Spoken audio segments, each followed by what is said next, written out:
ಈ ಕೃತಿಯನ್ನು ಶ್ರೀ ಜಗನ್ನಾಥ ದಾಸರು ರಚಿಸಿದ್ದಾರೆ. ಇದು ಪಂಪಾ ಪೂರ್ಣಿಮಾಸ ಅಂದರೆ ಶ್ರೀ ಶಿವನನ್ನು ಕುರಿತು ಈ ರಚನೆಯನ್ನು ಗೈದಿದ್ದಾರೆ.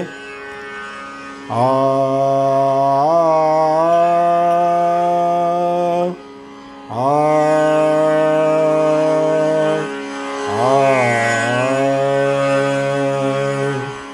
पंपापुर निवासा प्रथम रेशा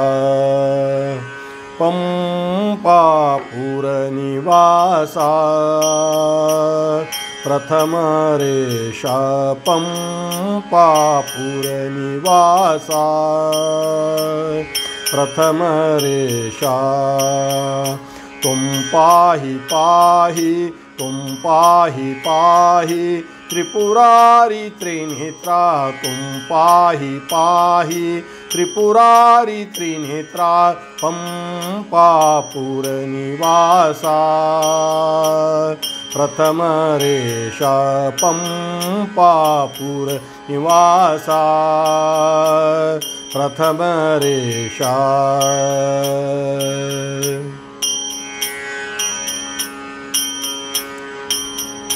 कैलास सद्मचिति चेल भूषणा कैलास सद्मचिति चेल भूषण मनो मैलिगय परिहरिसु नीलकंठा काल कालಗಳಲ್ಲಿ ಕಾಲ ನಿಯಾಮಕನ ಲೀಲೆಗಳ ತುತಿಪ ಸುಖ ನಾಲಿಗೆಗೆ ಕೊಡು ಪಂಪಾಪು ನಿವಾಸ ಪ್ರಥಮ ರೇಷಾ ಪಂಪಾಪುರ ನಿವಾಸ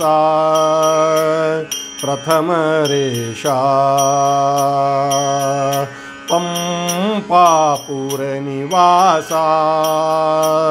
प्रथम रेशा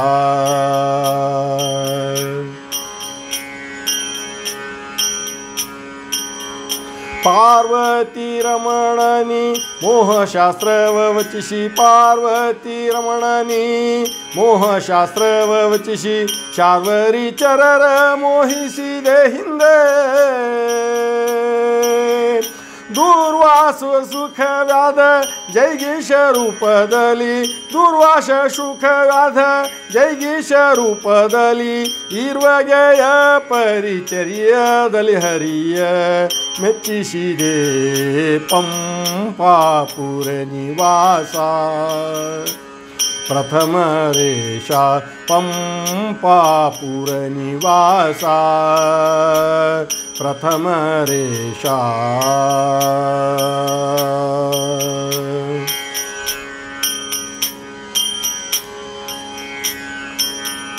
ಸುರನದಿಧರ ನಿನ್ನ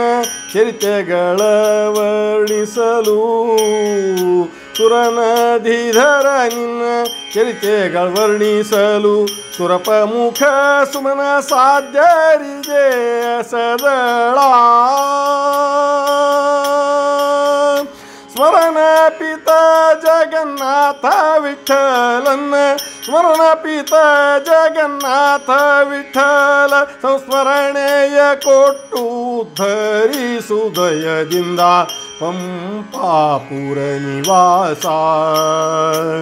प्रथम रेशा पंपापुर निवासा प्रथम रेशा तुम पाहि पाहि तुम पाहि पाहि त्रिपुरारी त्रिनेत्रा तुम पाहि पाहि त्रिपुरारी त्रिनेत्रा पंपापुर निवासा प्रथम रेशा पंपापुर निवासा प्रथम रेशा पंपापुर निवासा पंपापुर निवासा पंपापुर निवासा प्रथम रेशा।